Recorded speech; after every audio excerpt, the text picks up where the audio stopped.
stuff and work through sort of the fan meter process that you recommended. Now, I think we both agree, based on what we've heard, read from fans, that probably there's no perfect choice that everyone's going to be happy with, but probably the most popular choice would be getting Mike Vrabel. Yes. And I would say on the scale of 1 to 10, from a Jet fandom perspective, that's like an 8.5, probably well received. He's won. He's a hard ass. He's going to bring some accountability. He's shunning sort of the Patriots thing like Mangini did back in the day, which worked for a few years, and like coming here anyway. Feels a little similar. Yeah, a little similar energy there. And he's got the look, he's got the swagger. They kind of need that. And it's like he's done it before. He's won games. There's no question if he could be a head coach or not. He can. And I know people are going to be like, well, this is the same guy who hired Keith Carter and Todd Downing. He also fired Todd Downing and Keith Carter. So he also had Matt LaFleur hired away as the Packers head coach, who's now one of the better coaches in the league. And say what you want about Arthur Smith, he then had Arthur Smith hired away to be a head coach of the Falcons. So when you have two of your offensive coordinators that you hired away to be head coaches, and you didn't get it right on the third time, we'll give you a little bit of a freaking break. Exactly. So I think that has to be at the top of the meter. I guess maybe you could make a case that Carroll would be more popular, but I don't think so because the age is a real He'd thing. be more popular in press conferences. I don't think he'd be more popular when the game. And I like Pete Carroll a lot, but like there's a world where Mike Vrabel's here for 10 years. That's the idea. Yes. It's just one of those hires that no hire is bulletproof, but like you're really going to be reaching to be critical of the Jets if they land Mike Vrabel. And I think they're going to have the conversation. And if you pay up and you give him sort of the control that he wants, why the hell can't it happen? Like, are the Saints offering a better situation? Are the Jaguars offering a better situation? I guess it depends how you feel about Trevor Lawrence. They're probably more in the mix than some of the pessimists would give them credit for. What I think is the harder question, and I'm going to make you answer it, what would be the second most popular choice among Jet fans based on where we're at right now? This is the trickiest one, right? Because I do think Vrabel will be consensus. And I'll make this clear. I'm not putting Ben Johnson as an option here. I thought Schrager was a little optimistic there, which is like, hey, I hope I'm wrong. And Ben Johnson's like, you know what? Actually, I'll go coach the New York Jets. I've been waiting my whole life to coach the Jets. Yeah, you never know. I walked away from every other job in the NFL, but I'm going to go to the Jets. So let's not put Ben Johnson in the conversation, and let's give this from the perspective of the fan. Let's say Stefanski survives, because you would think if they're firing Stefanski, you would hope that they would have Vrabel lined up. Yeah. So we already said Vrabel's out there, so Vrabel's number one. I think number two would be Aaron Glenn.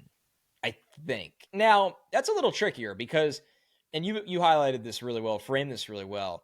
It does have the, like, Saleh route again, the DC from a successful NFC team that players really like.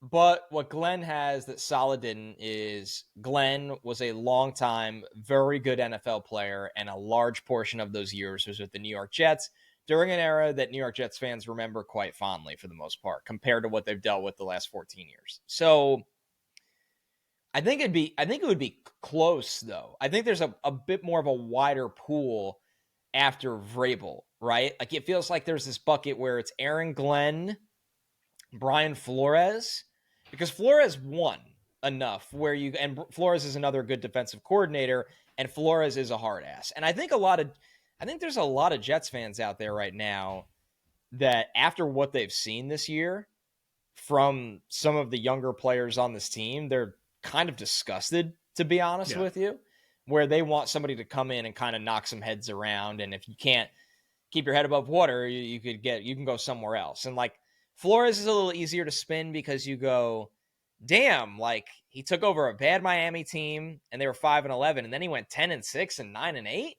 Like, how the hell did he do that? Knows the division well, is hungry to prove Miami wrong. Knows the division beat New England, well. I think, a couple times when he was their head coach, I remember. He's from Brooklyn, New York. Like, Flores would be it grows on people after a month.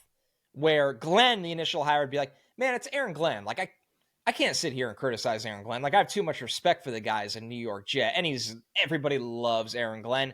And Aaron Glenn would have the PR side of, he's bringing people from the Lions. He knows what it's like to turn around an organization in the dumpster to a winner, and he deserves all those things. I'm not mocking that. I'm being legitimate. Now, it's easier said than done, because let's not forget when Joe Douglas got here, the Jets were going to have the analytical approach of the Eagles and the scouting approach of the Ravens. And he hired Rex Hogan with his biggest contract. And they fucking sucked. So they didn't do either of those things. So, like, you got to be kind of careful of what you buy in. But we would all give Aaron Glenn the same exact optimism and chance that we gave Robert Saleh. I think with Flores, it would be a slow grow. I'm a big Flores fan, by the way. I want to make that very clear. Who's Flores' offensive coordinator? Because I'm thinking Josh McCown. I know you want to talk about McCown a little bit on the pod. Josh McCown might be like number 4 on this approval rating. I'm talking about head coach, and that's not going to happen. McCown Town, baby. Get the shirts out. People love Josh McCown. And Josh McCown was – Schrager nailed this. Like, he was very well liked in the Jets organization in his short time here. If you told me that Flores came here and he was bringing Josh McCown, that's really that's an exciting combo. We don't know who Vrabel would bring as OC. So until you know that, you could sit there and be like, that might be one of the Jets' best options right now, depending how eager McCown is to leave Minnesota to go call plays somewhere, because he's under O'Connell. He's the quarterback's coach. Like, how much power do you really have? And I know things went really poorly in Carolina. That doesn't count. I think he'd be very open to taking an OC job anywhere. And I think Flores would be very open to taking a head coaching job again, because Flores, justifiably so, feels like he was burned in Miami. Yeah. Like, you had back-to-back winning seasons in Miami and you were fired. And obviously the clash with Tua is what ran him out, because you had a GM that drafted Tua, and the GM always wins with that owner and the coaches don't somehow over and over again. It's one of the most inexplicable things in football. I've talked myself into Flores, and I like your idea of McCown. That's really, really interesting. So, I mean, you have this conversation and you start to feel a little better about the Jets. Like, and I'm not saying they're going to get one of those 3 guys. There's absolutely a royal chance that the Jets, like, if they hire Matt Nagy, I'm not sitting here on this microphone and telling you everything's going to be great. Like, let's be real. But there's really easy selling points with Vrabel, Aaron Glenn, and Brian Flores that are real, authentic, genuine, and well-earned. So we get, and I agree with that. So we get into the next tier. I don't even know if it's the next tier, but it's like other names. Now, I know you're high on Minter, and I brought him up specifically to Schrager on that. I know he's popular in the overall Badlands chat, so I think more people are keeping an eye on him now, bluntly, and I think the more someone like you talks about him, the more people are like, let me keep an eye on this dude. Like, what's going on with him there?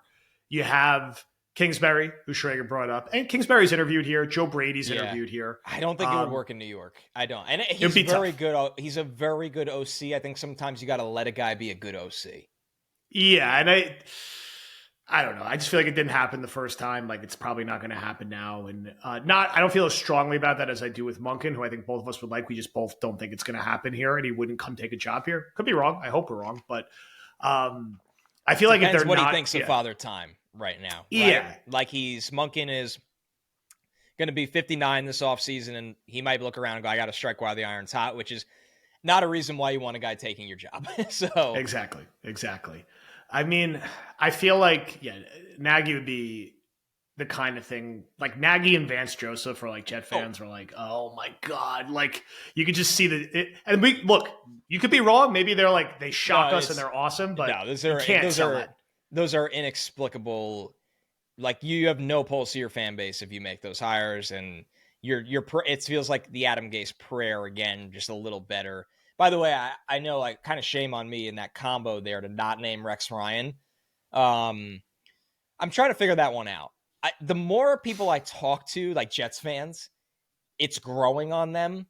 I think they are losing. It's hard, right? This is such a hard Who's the staff, combo. right? Who's the OC? I was so glad Schrager brought that up right away, because that's the only thing that matters. It's the only thing that matters. Like, he needs a play caller that can get that side of the ball right.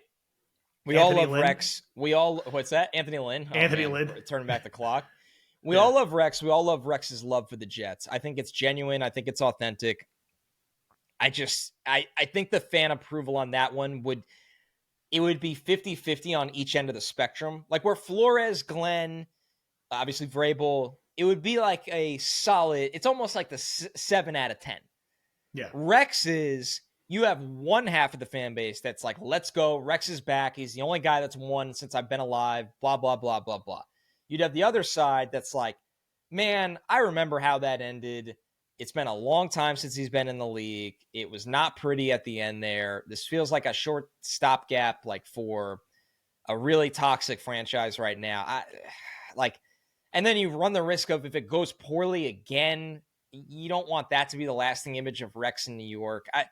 I think that by the fan base would be met with a true 50-50, but a very hostile 50-50 of passionate about it and totally out on it. Yeah, that would be utterly fascinating if they hired him to see how to staff. If he gets an interview, I think he will be a finalist for the job. I think what really caught my ear is that like Schrager was like, he's probably going to get an interview. So like Rex gets in that room, like he will be a finalist. And if you wonder if like they kind of go into it like, yeah, we're humoring him, like we're playing up the story, and then he gets in the room and he's got a plan and he's pitching to Woody, and like the momentum train starts picking up and he just gets the job. And it's like, whoa. And then it becomes like, it's like, I don't know. If he's back, is the funniest outcome not after all these years, you have the people that are like, Rex is the only guy that won. And then the other side of the room is like, he only won because he had Mangini's players. And when that ran out, it didn't work. And then the Jets hire Mangini to be the GM for Rex. I mean, it's deeply hysterical that like we're talking about Tannenbaum, Mangini, Rex, and even like Pete Carroll, like all these guys' perspective. Like, where's Al Groh? Where's Remembrance? Get him in the mix too. Everyone's coming really back. Crazy. Mangini with like a random personnel job that I don't know if it'd be weird for him to just get the GM job after he's like not had like a front office position really. Worked in the NFL in 10 years. It's like, but getting his name involved, like there's certain fans who like want Mangini back more than Rex. I love Mangini. I love him back in some capacity. And look, I don't think they should hire Rex. I've been pretty clear about that, but could I be sold on it with the right staff compared to like hiring Matt Nagy or like Vance Joseph? Like if we get down to that, like, sure. Yeah. I mean, look, you reach a certain point with this. Like, I feel like fans would rather see them play coordinator roulette with like a Liam Cohn versus hiring Nagy or Vance without a doubt. Like throw your coordinator dart and maybe you hit it. Great. But I hope for all of our sanity's sake that they can get someone in this top tier. I hope they have a real sit down with Vrabel and give him a real contract to look at. And if he doesn't want to come, he doesn't want to come. You left it all. You give him roster control. But the problem is if you hire the GM and he has that, then you're probably not getting Vrabel because you're the Jets. It's like the timing on these things are going to be interesting and how the interview schedule comes together. And we got to see what other jobs end up being open, right? Did the Giants really fully bottom out? Is that job open? We figured Jacksonville will be open. The Saints will be open. The Cowboys probably definitely open. Yeah. Rex gets the job. Daboll's his offensive coordinator. How do you feel? I don't, of all the OCs that Rex could hire, Daboll would be pretty good. Daboll could call plays. Like Daboll is a good offensive coordinator. Narrows his focus, which is yes, and their energy matches up very well. Daboll, that whole situation, I'm not close enough to it day to day, but from my lens, like many, I blame the GM more than the coach there right now. Yeah, and the owner. The owner is the GM and the owner. Like Brian Daboll, like you could say a similar thing for X, like won a road playoff game with Daniel Jones and Isaiah Hodgins and like that mix of players that they had. And it would be like a heavy dopamine, like high energy. If Rex is here, Rodgers is here. I think that's like a guaranteed which is so combo. Ridiculous. I feel like that would have to be the mix. Whereas a lot of these other guys, like, I don't know, actually, are you starting fresh? We'll talk about Rodgers more in War Room, but Rex is going to be in the mix. We are candidly, transparently chasing